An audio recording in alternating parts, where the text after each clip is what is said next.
afternoon, evening, morning, whatever it is, wherever you are when you're listening to this or watching. Gabe DeArmond here with Power Mizzou. Changing up the schedule a little bit this week here on YouTube because Missouri plays Arkansas on Friday.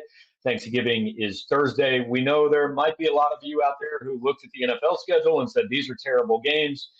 You've already spent enough time with your family and you need something to do. So maybe on Wednesday night or Thursday afternoon, you're going to hang out with us and preview Mizzou and Arkansas for a little bit. We are going to bring into the conversation Jarod Hamilton, our football beat writer, and Mason Choate, the publisher of hogbeat.com, the Arkansas site on the Rivals Network. Guys, appreciate you getting this done before the holidays and all that.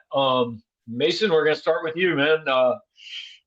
How do Arkansas fans feel going into this one? Because all I've seen on Twitter is Arkansas fans saying, "Hey, Missouri fans, would more of you buy tickets so maybe the AD gets a message?" Is that misguided, or are Arkansas fans a little bit ready to maybe have this season over with? Yeah, I would say they're ready to have the season over with. There was a thread on our message board started before the FIU game, or to have Arkansas fans boycott showing up to the game. Like that's how bad it got at one point. So, but I was thinking about it earlier because Gabe, you had texted me, asked me to come on this, and I was like, I should probably like actually look into Missouri because we haven't really been. We didn't do any FIU preview content, and we're not really going to do a ton of Missouri preview content because it's really been all about, is Sam Pittman going to be the head coach for the Arkansas Razorbacks for the rest of this season and for next year? And now we have an answer, so that's awesome. So now I can, I want to focus on the Missouri game, but really there is no reason because, like you said, like Arkansas fans don't really care about this game. Because it's really, you're just trying to play spoiler and that's all you can play for. Maybe, I mean, like, it's always good to end the season on a win. This team could really use that. But I really don't think if you're not on the team or the coaching staff, I don't think a ton of fans are super excited about this one. Mason, last week, did it feel like going into that FIU game that it was win or win big or Sam Pittman's going to be fired? Was that like almost a certainty type of thing, or still was up in the air regardless? I think it was up in the air regardless, but there was definitely a feeling of, if Sam Pittman in Arkansas, if Arkansas loses this game to FIU, then I think we can all draw the conclusion to that. Like, but there was definitely the feeling of, if you win the game, nothing really changes, because I think there was a lot of rumors going around that Sam Pittman was like already going to be gone after the year. Like he was just going to be fired after the season. That's what they were going to do. And so a lot of people were actually kind of caught off guard when Hunter Yurchek came out and was like, "Hey, he's our guy. He's going to be our coach in 2024." And so I mean, I wasn't super surprised by the move. I didn't really expect a statement to come after the FIU game, but Sam Pittman did bring up after the FIU game that all the rumors that had been going around, just about his job, we had recruits texting us, asking us if we knew anything, because they were worried. Like they were like, "I'm supposed to be on campus in 2 months, and I don't know if Sam Pittman is going to be the head coach." And so that, like, when stuff like that is happening, that's when Hunter Yurchek needed to come out and make a statement, and he did. And so I think, that makes Sam Pittman feel better. If you're a fan, whether or not it makes you feel better, you know what the future is, at least for the next year. So that's as good as it gets. As far as this actual game, look, I think the big news you guys reported yesterday, others may have too. I don't know. I didn't see it elsewhere, but that Rocket Sanders is out for this game. Explain to Missouri fans what's going on with him, because I know he was hurt early in the year. Then he came back and had 100 yards against Florida, and I was like, "Oh, hey, Rocket Sanders is back." And then 10 carries for 15 yards in the last 2 games, including 2 against FIU. Did he get hurt again in that game, or what's going on? Yeah, so in week 1, actually before the season, this is an important note. Before the season, Rocket Sanders had put on weight, but the big thing about his weight he put on was it was supposed to be like all muscle. And you could see That's it. what they all say, right? Yeah, but I mean, like, the thing with Rocket though was, like, at least it looked like that. Like he was absolutely jacked. And so you felt like, and they kept saying that his speed hadn't gone down. If anything, it had gone up. He gotten faster. And so, but then in week 1, he hurt his knee against Western Carolina on the turf at War Memorial Stadium. And then it was just like, from then on, he didn't play until the A&M game, I believe it was. Yeah. So then he didn't play until the A&M game. And then he played a little bit, and then he went and got rehab in Dallas. And then he came back for the Florida game, which just magically ended up being the game that Dan Enos was no longer offensive coordinator for the Arkansas Razorbacks. But then, the Florida game felt like the only game that he's been at 100% this year. And then against FIU, he went down, and he like was favoring his shoulder. It was early in the game. I think it was in the first quarter. And he went off the field and was kind of holding his shoulder and went into the locker room. Turns out he tore his labrum. So he's done for the year, which is one game. I see that. I mean, obviously, with how the running backs have been going with the injuries and stuff like that, the running game isn't maybe what people are used to. But I noticed that there's 7 players with multiple receiving touchdowns. So the ball's been spread around a lot. Can you talk about Andrew Armstrong? I think he has over 720 something yards. He seems like the guy. How's this passing game done this year? And tell us about Andrew Armstrong. It hasn't been that great. It really hasn't been. Dan Enos we don't know what he did. I have theories that he was purposely not doing his job well, but obviously I'm sure that's not true.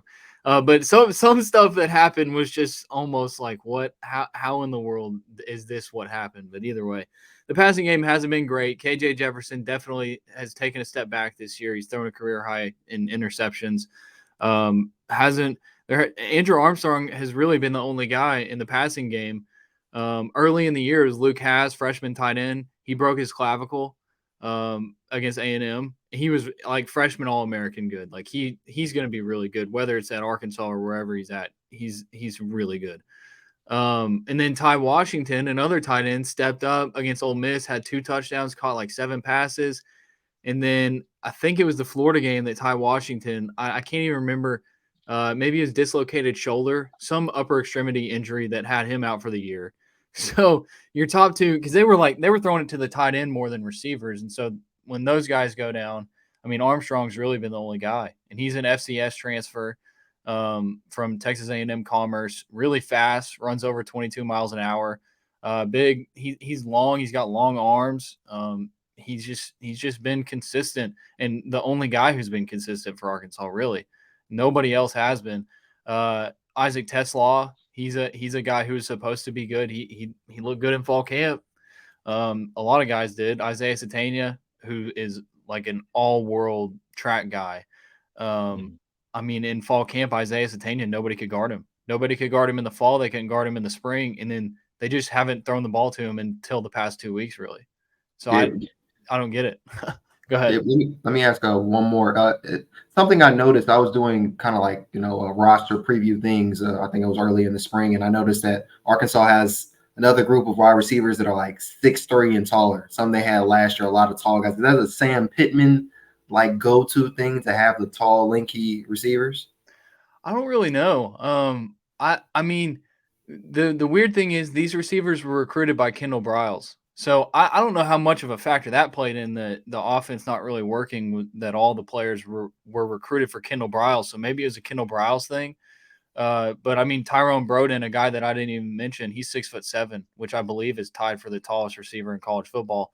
And I think he has 3 touchdown catches. They don't really target him very much. He hasn't done a whole lot, but they have tall wide receivers, but they don't really do very much. So, it is what it is.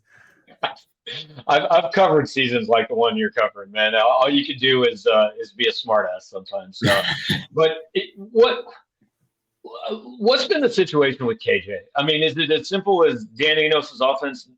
It didn't work, or is there something about him? Because from the outside, you look and physically, he's still like, he scares the hell out of every defensive coordinator. But like you said, it hasn't been what it's been the last few years. Yeah, I think the biggest thing with it is they were making the offense way too complicated. whether it was way too complicated for KJ to run it or for the offensive line to run the right schemes, or whatever it was, it was way too complicated. That was the first thing that we heard from Sam Pittman when they decided to move on from Dan Enos, was that we're going to simplify this. We're going to take out a lot of the offense. I think they took out over 35% of the offense when they gave Dan Enos the boot. So that's what they did. They were like, "Hey KJ, we're trying to get you to make way too many reads. We're just gonna go back to the Kendall Briles RPO, make one read, get you moving out of the pocket." And you saw in the Florida game it worked really well, but then it didn't work at all against Auburn. And then FIU is FIU. So, I don't really know how to feel about what they're going to do against Missouri, but it just, for KJ, it was too much for him. And that's why you saw him, throwing more interceptions than usual. He wasn't making very, very good reads. They weren't really running the ball with him as much either. And obviously we've seen in the past that the offense has been successful because of the threat of KJ running the ball. And when you're not presenting that threat, then it makes you much more one-dimensional. And the offense was so predictable. It was the most predictable offense of all time. They were doing, I mean, I don't know how you guys feel about 4th and 1 shotgun, but like they were running that over and over and over again, and it wasn't working, and they were still doing it. And then you have Sam Pittman coming out and saying that the reason that the offense worked in the Florida game with Kenny Guyton calling the plays was because he called plays that they called in practice, unlike Dan Enos. I saw that. So it's like that's, and then I mean it's just it's been a season. For the record, Jarod and I are both Chiefs fans. We're fans of jet sweeps and trick plays on 4th and 1 because that's what we see every Sunday. So. Nah, Mason triggered me when he said it. I already knew, like, oh, God, I don't want to talk about this. I typically write 3 things that may determine the game type of thing for each game. What are 2 or 3 things you're looking at for Arkansas that they have to do well? They have to win, whether it's third down, turnovers, or whatever, to win this game. Yeah, the secondary is definitely going to have to step up. They've been hurt in the secondary. Freshman corner Jalen Braxton didn't play last week. Sam said he practiced, so hope that he can play because he's been a starter. Like, he's a legit starter, 4-star freshman. He's really good. Dwight McGlothern, the former transfer from LSU. I don't know what the situation is, but they just don't start him. He's the highest graded corner by Pro Football Focus in the country, and he's a second teamer for Arkansas, for 4-7 Arkansas. So explain that one to me. I don't really get it, but he's good. But they brought in a 5-star in Jaheim Singletary from Georgia. He's been disappointing. They brought in a transfer from TCU, Keon Stewart. He's been disappointing. It's just like they have good pieces in the secondary, but they need to be healthy, one, and they need to put the right pieces in the right places. Like Lorando Johnson, Al Walcott, 2 transfers from Baylor. They've been good, but you just need it to work out well. In Missouri's offense, I just don't know how much you can slow that offense down. Offensively, the offensive line has been atrocious all year long.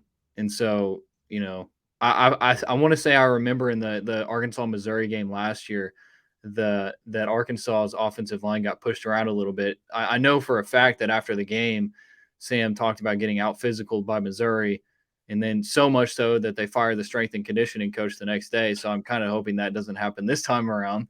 But I mean, obviously the offensive line is going to have to get a push. That's a big factor in why the running game hasn't really been anything at all this year, is because the offensive line just hasn't been able to block. You have a quarterback like KJ Jefferson, and I think he's taken over 40 sacks this year. So that's going to be a key. They might get Patrick Kudus, starting right tackle, back. He's basically a freshman. He's a sophomore, but he didn't really play last year.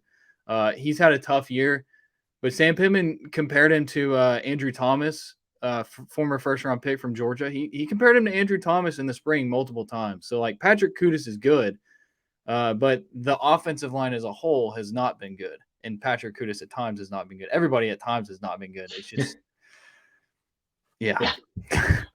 My favorite thing about this game every year is just the lead up. And I've heard a little bit less of it this year because, like you said, Arkansas fans have been a little preoccupied with the coaching situation.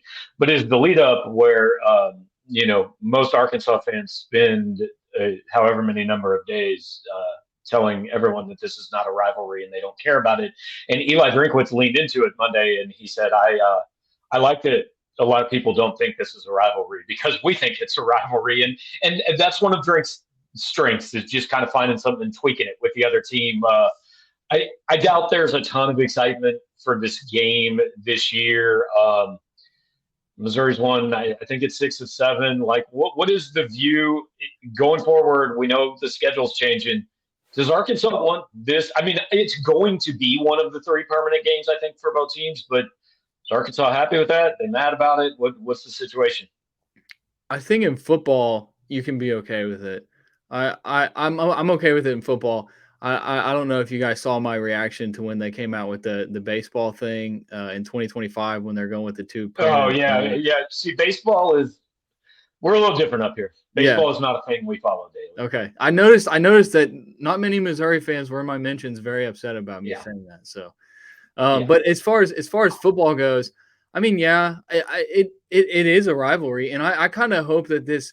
I don't know. Is this stripe out thing that Missouri fans are trying to do at the stadium? Is that real? I don't know. I haven't looked into it. I don't know. It's reached our message board. Somebody started it on Twitter. I don't know if it's a real thing. I do think there will be a decent number of Missouri fans down there because obviously, I mean, they're playing for a lot here. This is a huge game for Missouri. This is the difference between the Citrus Bowl and a New Year's Six Bowl, which it's kind of an arbitrary line, but it is a thing. I think a decent number of people will make the trip. I don't know that that's the thing that actually is going to be real, though. Well, the tickets were going for literally $1 on SeatGeek for Arkansas FIU last weekend. So, like, if Missouri fans, if you want to, like, you'll probably pay more in gas than you will for the tickets. So, but yeah, I don't know. I texted my staff today and I said, does everybody in this group think that Arkansas and Missouri are rivals?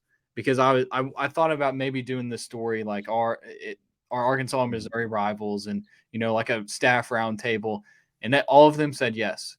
So I think that at least the media in Arkansas has come around to it for sure. Because at one point I didn't think it was a rivalry, and now it is. But I honestly hope that Mizzou fans show up, because that will then, like, when stuff like that happens, that then signifies, okay, this is a rivalry. You know what I mean? Right. I think rivalry. I'm not sure it's a traditional matchup. We might get there. I love it in basketball. I think because that's the sport that when I was growing up, Missouri was terrible in football. Arkansas wasn't that good either. I don't think, but I never really paid attention because they were in the Southwest Conference. But Missouri, Arkansas had played a lot in basketball. And I mean, Frank Haith and Mike Anderson almost went at each other one time. And Musselman is a guy that other fan bases, I think, kind of like Drinkwitz. If he's your coach, you love him. If he's not your coach, maybe he's not your favorite guy. So I think there's something there. I personally, it doesn't much matter to me if Arkansas is one of the 3 going forward, but it's going to be, so I think people might as well embrace it. Yeah. And there's a trophy on the line. So I've heard. It is a big ass trophy too. It is. It is presented by Shelter Insurance. I don't know if you've heard that or not yet. No. But I mean, it whether or not you want to admit it's a rivalry, it's going to continue to be a rivalry, or at least labeled as a rivalry. So let's just call it what it is. You know what I mean? Yeah. So, yeah. But Jarod, you good? You got anything else?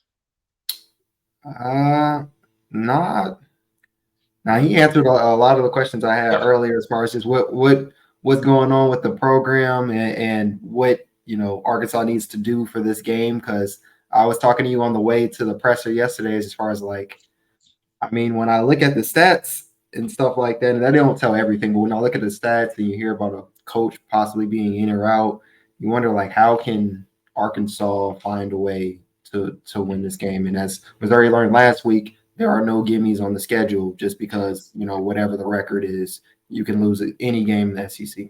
Yeah, it'll be interesting. I think Missouri learned a little bit of a lesson with Florida last week. I expect Missouri to show up and play fairly well, but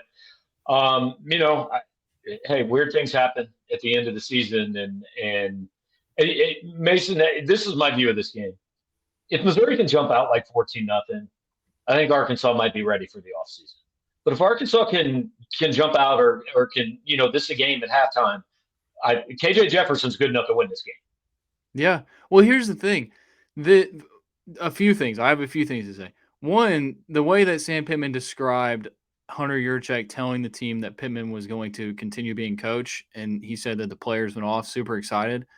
Maybe they come out and they're super inspired and they're like, hey, we're going to win this one for Pitt, like especially the seniors. They're going to have 19 seniors walking. They have 26 total seniors. That's a lot. And so maybe those guys want to send him out with a win. I mean, in Jarod, you were talking about looking at the stats, looking at the numbers. If you go back and look at the 6-game losing streak Arkansas had at LSU, you lost by 3. I think you were leading in the fourth quarter. At Ole Miss, leading in the fourth quarter. At Alabama, you were in that game in the fourth quarter. You won at Florida, but they've been bad at home. Like it doesn't make sense. I don't really get what's going on. So I don't know. Like 2007, Arkansas goes on the road, beats number 1 LSU with I think that was like a 6-6 Arkansas team. So it's definitely doable. And that was on Black Friday. So it's happened before that a bad Arkansas team has beat a ranked opponent. Missouri fans remember that game well because it allowed Missouri to then be number 1 in the country after they beat Kansas the following day. So that was all Missouri fans' favorite Arkansas game, I believe, actually. So, well, Mason, appreciate it, man. Thanks for taking some time. I hope you guys have a good Thanksgiving, and we'll see what happens on Friday afternoon. Absolutely. Appreciate it, guys. Appreciate it. All right, have a good one. That is Mason Choate from hogbeat.com, the publisher down there. They cover Arkansas. And, yeah, I mean, like I said, I've covered seasons like that, man.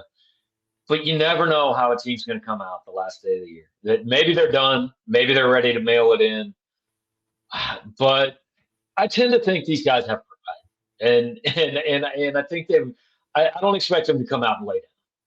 All right, and kind of like what Mason was just saying, as far as the close games, I think they're 1-5 in one-score games. And Missouri fans obviously know all about being close in those one-score games and not really pointing it out. Doesn't mean you can't though. At home, Black Friday, primetime slot, or whatever you want to call it, afternoon slot or whatever. Yeah, and then kind of what he said, one I wasn't thinking about, but not only the senior day, but Pitt just kind of got that, that affirmation, and maybe that's for the people, the kids on the team, like, that's my guy. That's whatever it may be. I want to get a W for him. So I don't think it'll be something they can afford to look over. And I think it was important Drink addressed that yesterday as far as SEC talent, and Arkansas has NFL dudes. Even if they're not playing well, that doesn't mean they can't win. And they'll trade it as their bowl game. It'll be, hey, you're not playing another one. This is your one. Go spoil. And being able to spoil somebody. I mean, if this is going to be a rivalry, Arkansas knocking Missouri out of the New Year's Six would be a chapter in it, no question. And I think the biggest concern, I know he hasn't had a great year, but like, if there's anybody that's not going to take Missouri lightly, or KJ Jefferson lightly, it's Missouri, because they've seen him. And one of Missouri's kind of Achilles heels this year, and I'm not sure it's specific to Missouri, it's a lot of people's Achilles heels, but mobile quarterbacks have caused some issues. Not only of mobile, I mean, we've seen immobile quarterbacks at times. Right, like Graham Mertz is not a mobile quarterback, and he ran. Yeah, we've seen some immobile quarterbacks. I remember Carson Beck had a big scramble early in that game.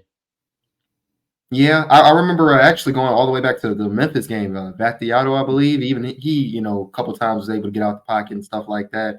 And that's a, G5 QB. So, and no disrespect to Battiato, but, they've been able to let some guys who are not, known as scramblers get out the pocket, especially I was thinking in this Florida game how they were able to converge on that pocket a few times. But the problem is the line splits like the Red Sea.